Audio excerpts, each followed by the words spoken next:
Easy cheesecake: 4 tablespoons melted butter, 1.5 cups crushed graham crackers or cookies, 11 teaspoons of sugar, 6 ounces of cream cheese, teaspoon of vanilla extract, 2 eggs, half cup of sour cream, optional hazelnut spread or fresh fruit and blueberries.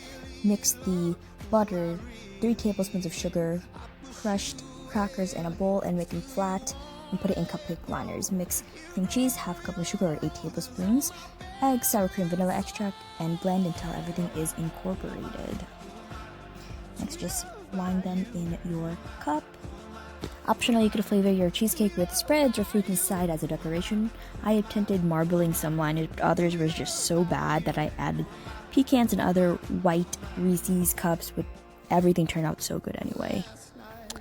But bake this for about 18 minutes on 350 degrees Fahrenheit, cool to room temperature, set in the fridge or the freezer to enjoy later.